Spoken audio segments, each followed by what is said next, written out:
Hey, Gary Gulch, welcome back. Question for you. Are there things in your life that you're doing but shouldn't be doing, or perhaps you're not doing but know that you need to get done? Of course there are. But that's not the interesting question. The important question is why? Why am I not doing what I know I need to do?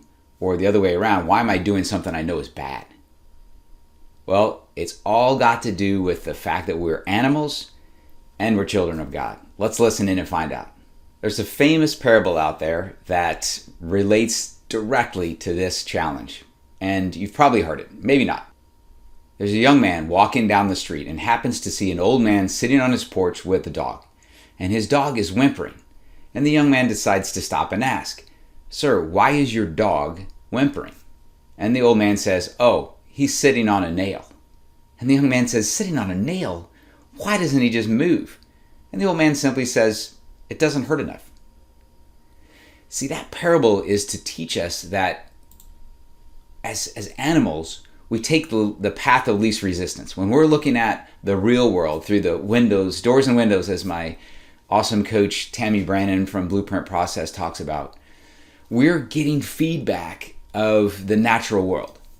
And it's telling us, yeah, this isn't perfect, but it's not your biggest challenge right now.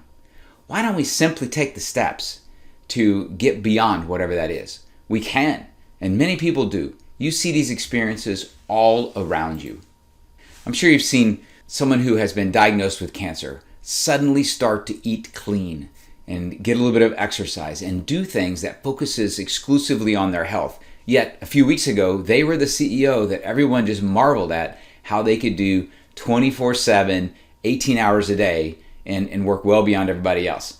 Well, some of us can look in the mirror, Gary Pinkerton, and can see a little bit of ourselves in that. How about your family member who is caught up in gaming, and when they get up to go to work the next day, they look horrible. Their health is failing. You can see it. Why can't they? How about your friends or family or yourself who is overweight, and you can see it in others. You can see that they're eating things that is causing their diabetes, that is causing all of the ailments that they have. Why don't they stop? Animals would do the same thing. I promise you that my dog, if I just opened up all of the junk food that we have in our house, he would eat it all. He would be sick, and he would do it every day of his life until he died. Because the animal instinct, natural side of them is to eat in case there's no more food coming. That's humans too. So how do we get beyond that? Well, my dog can't, but you and I can. And it's because we are children of God. We have the intellectual ability to learn, adapt, and make choices that are for the long term, not the short term. And this seems like a small thing, but it's everywhere. We all struggle with this. Your neighbor or family member who is diagnosed with a heart condition or just had a heart attack, all of a sudden they stop smoking and start exercising for the first time in their lives, now 5-6 decades down that path. Maybe there's a race enthusiast in your life who happens to have gotten more tickets than is appropriate. And they all of a sudden start going to get the groceries in their overpowered sports car with the cruise control on. Why is it that people change? Because it's gotten bad enough. How do you make the change consistent? What is it that those who are consistently achieving, who are living the life that perhaps you're jealous of, what is it that they do that helps them get over this hump? Well, that's the million-dollar question.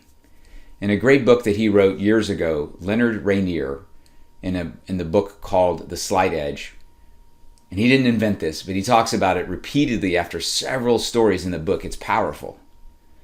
He says that doing the right thing is simple. The problem is that doing the wrong thing is just slightly easier. It's temptation. Why is our wonderful God putting temptation into our lives that makes us falter and choose the wrong path? Why is it that we just can't do the right thing all the time? Well, I believe it's not God. I believe it's the serpent who tricked Adam and Eve into eating the apple. It is the devil, it is Satan, it is the negative influences in our lives. And they are causing us to have to consciously check in with God so that we can understand what the next step is supposed to be, and we can maintain perspective. See, when somebody almost dies, when they see they almost have lost everything, they've lost their loved ones, they have this perspective that the rest of us marvel at. A miracle has happened, they've been saved, and then they have completely changed their world. Why do we have to wait until that happens? We don't. That's the good news. The good news is we do not have to. All we need to do is have a routine where we continually check in with our Maker. And that's my big challenge now. That is what I personally do and am getting better and better and better at. And it makes all the difference in the world. What did it take for me to get there? Well, I've shared that with you. Losing a tremendous amount of money as a financial services representative, a professional who has studied all this stuff, who talks to thousands of people each year about their challenges. I know the problems are out there. It's like the doctor who says smoking is bad and you should quit smoking, and he's still smoking until it affects his life. And I think all of this stuff, I believe all of this stuff, has to do with what Leonard Rainier was talking about the slight edge. We have to continuously push off that temptation that we know is not in our best interest and choose the other one. And how do you do that? Well, history and all of the world would tell you most people won't. Only those who are connected in some manner with a higher power that can help them remain accountable for what they know to be the right thing and have the courage to go there and do it. How does this relate to my personal finances and investing? Well, it's 100% relative. Everything that you do in life is a choice about getting to the future that you want, getting to agency. What does agency mean? It means that you have the resources to live your personal life in the way in which you want to live it. Does that take $1 million? Does it take $10 million? Actually, no. And this truth could put me and my colleagues out of business. On the money growth side, not the life insurance side. The truth is hidden in plain sight. In the Bible, you can see many examples of Jesus who had no monetary wealth, but he was the richest, wealthiest person on the planet because all of his needs were met by God.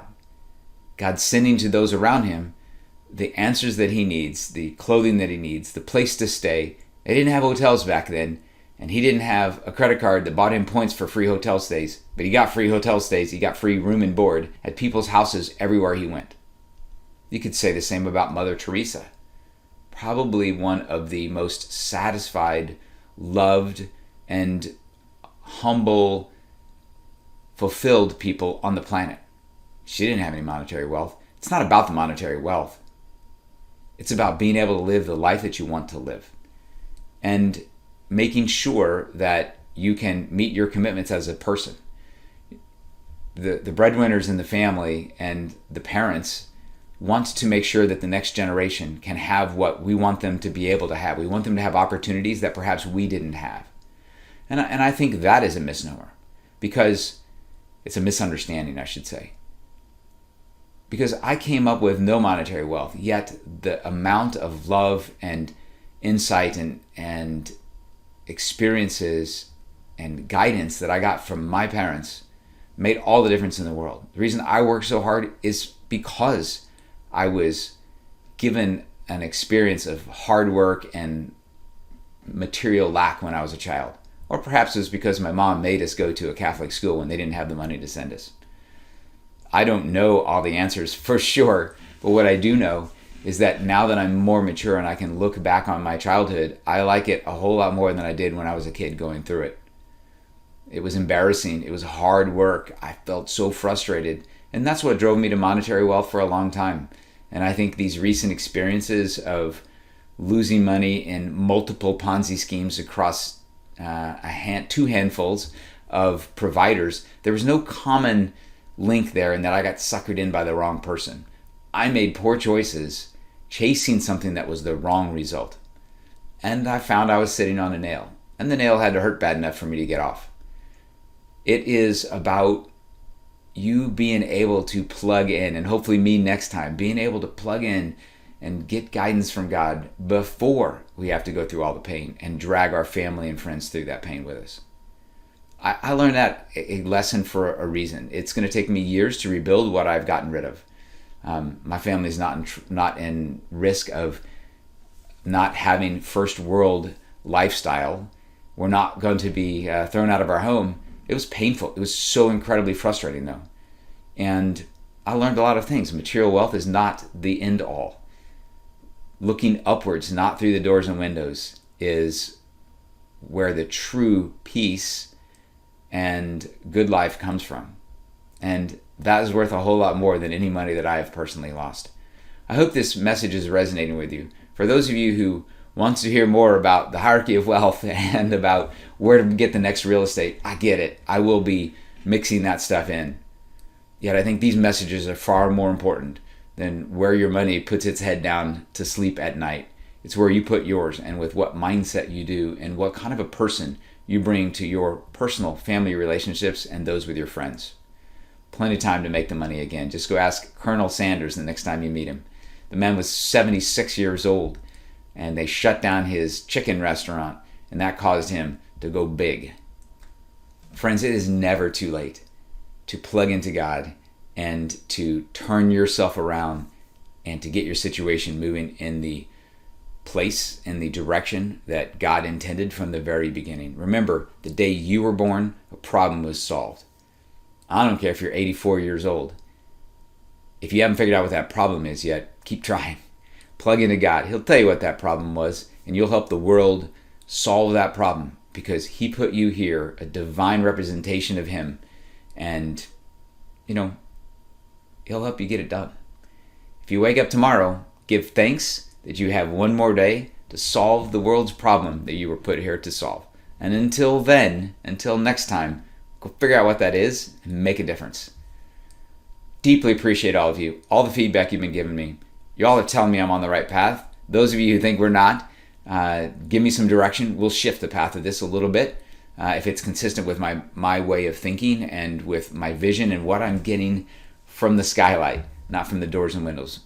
But doors and window feedback from the most important people in my life, the listeners to Gary's Gulch podcast, is appreciated. It causes me to ask better questions to God and get a more focused, clear vision about where I'm headed and where I think I can help you get. Thank you so much. And again, until next time, study, think, ask God, and let's make some amazing stuff happen in Gary's Gulch.